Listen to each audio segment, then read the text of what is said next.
Tears, sweat, combined with a drop of blood. That is how challenging reality is. Maybe not for everyone, but somehow he is one of those who struggle to be able to surf the waves of life. Countless sleepless nights, craving the cozy warmth of home but cannot reach until eyes are dried of tears and the body is too stiff to even move a muscle. Life can be bittersweet, but to him, life is the cruelest. Until this happened. Bigla na lang nagbago ang lahat. Madami nang naghihirap.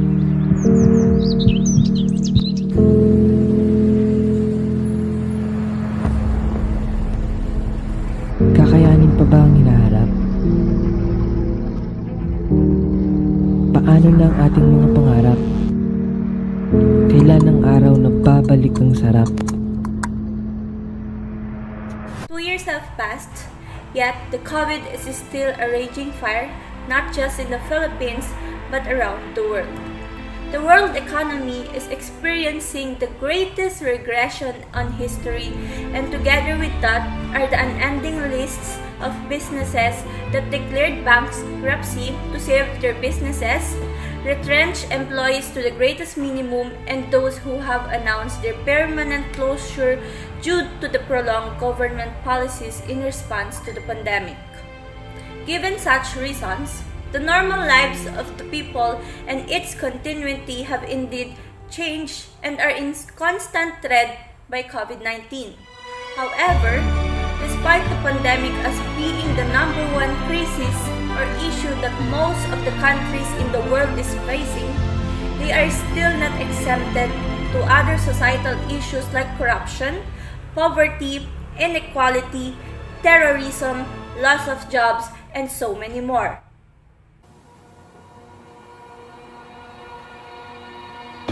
Ano ang ambisyon ng mga Pilipino? Simple lang naman po. Gusto ko pong sustentuhan yung pamilya ko kung ano man yung ginawa nila sa akin ngayon. Pangarap ko po sa sarili ko ngayon, unang-una po sa mga anak ko, na magkaroon po silang magandang buhay. Ambition Natin 2040 represents the collective long-term vision and aspirations of the Filipino people for themselves and for the country in the next 25 years. It describes the kind of life that people want to live and how the country will be by 2040. As such, it is an anchor for development planning across at least 4 administrations. Ambition Natin 2040 is a picture of the future, a set of life goals and goals for the country. It is different from a plan which defines the strategies to achieve the goals. It is like a destination that answers the question, where do we want to be? A plan describes the way to get to the destination. Ambition Natin 2040 is a vision that guides the future and the anchor of the country's plans. General May Marcos speaking. Under the Ambition Natin 2040, Filipinos are strongly rooted or matatag. Filipino families live together. There is work-life balance so that there is time to spend with family even for members who work. On weekends, families and friends enjoy time together in parks and recreational centers. It is a high-trust society with a strong sense of community. There are volunteer opportunities and Filipinos spend time to serve the community, help others who are in need, and contribute to various causes. Filipinos are comfortable or maginhawa. No one is poor, no one is ever hungry. Filipino families live in comfortable homes with the desired amenities and secure tenure. Families and friends are within reach because transport is convenient and affordable, and they can take a vacation together within the country and abroad. Children receive quality education so that they realize their full potentials and become productive members of society. Decent jobs that bring sustainable income are also available, including opportunities for entrepreneurship. Lastly, Filipinos are secure or panatag. Filipinos feel secure over their entire lifetime. They expect to live long and enjoy a comfortable life upon retirement. There are resources to cover unexpected expenses and there are savings. They feel safe in all places in the country. Filipinos trust their government because it is free of corruption and provides service to all its citizens equally. President Rodrigo Duterte has declared a lockdown of the capital Metro Manila to raise its COVID-19 alert to the highest level, during which the movement of everyone will be significantly limited. For the recommendations, because of the pandemic, plans of the country were clearly pushed back. In the Philippines, there are appropriations and plans that were delayed due to the present situation and the need to realign funds to make sure that the nation has enough resources to stay afloat in the battle. Having said that, Ambition 2040 is currently under shambles. However, it is still the path that we should take with little additions in order for the Philippines to achieve its dreams and aspirations as a country. Along with that, governments must be able to apply and do the following. First is to improve the healthcare system. With the current global health problem, we have seen how our country is lacking in terms of healthcare system. We do not have many hospitals, we lack the needed equipment, our very old spaces are not so comfortable anymore, and we do not have enough medical attendants. Because of the pandemic, it allowed us to clearly see the need to prioritize it. But how are we going to achieve this? 1. The government must create a master plan on how the country will address the backlog in the medical sector. Second, appropriate funds to realize the plans and start building infrastructure for it. Third, encourage private sector through their corporate social responsibilities to take part of the development by creating their own hospitals, donation of equipment, conducting outreach programs like free medical checkups, free education of family planning and safe sex, giving of free medicines, contraceptives, and others. Fourth, private-to-public partnership that will be beneficial to the country. And 5, increase the health workers' salary and provide scholarships to the aspiring ones. Strengthening the country's military, defense, and law enforcement. Incursion to the country's sovereignty, bullying of other countries, terrorism, communism, local crimes and injustices are also considered to be blocks to the genuine development of countries because they prevent them from getting or securing investments from the outside. Business owners are afraid to invest due to lack of business continuity assurance, cotton from law enforcement agencies, and at the same time local terrorist groups, etc. So, the government must appropriate funds that would secure the procurement of military assets and equipment. Second, conduct an internal cleansing to increase the public trust.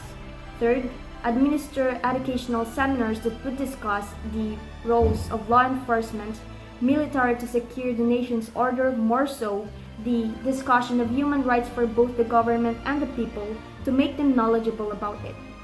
Fourth, increase salary and scholarship grants to encourage people to participate and be part of the government, military, or law enforcement arm. Invest more on education. The Philippines was numerous times named as one of the Southeast Asian countries with low intelligence quotient. High school students are not so good on analyzation skills, has low learning capabilities, and teachers are not well skilled about what they are doing. So, it is high time that the government must pour their resources to develop the teacher skills and students' learning capabilities. How? 1.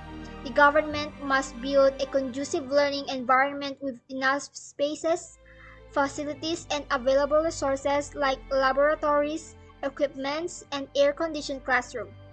Second, recalibrate the curriculum by streaming down to developing the student's character then intelligent, just like what Japan has.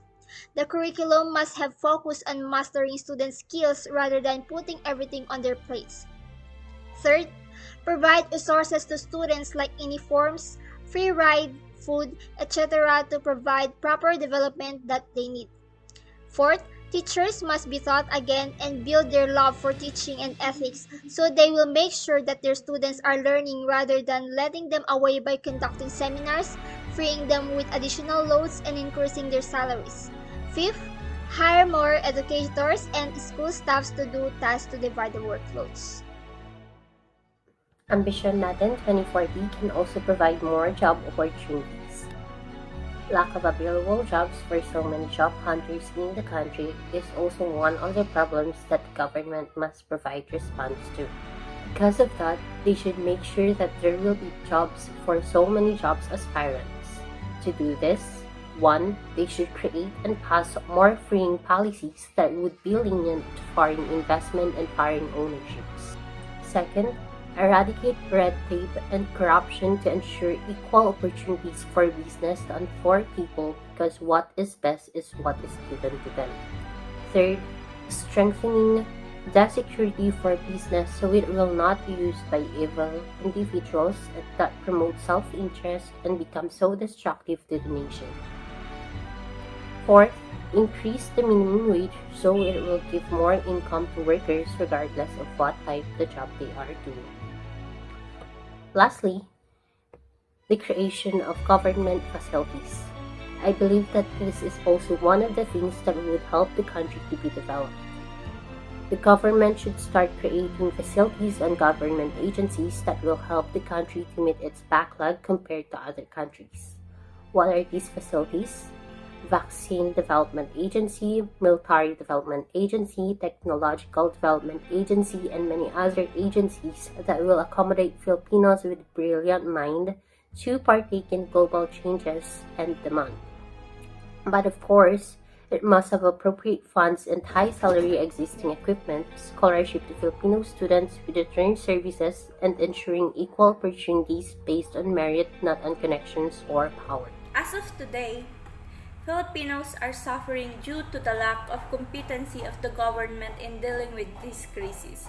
According to the site webforum.org, for the longest time, it has been the patriotism, the willpower, and the wisdom of the Filipino people that have rescued our country from its darkest moments. And now that they have public servants in government fully committed to harnessing their power for good, for the betterment of the nation, our country has the social and economic momentum to go from success to success and truly make waves throughout our archipelago, in an international community and the vast, immeasurable ocean of history. We need to stand and fight for a better life. The Philippines will rise if we keep our bayanihan secure and healthy.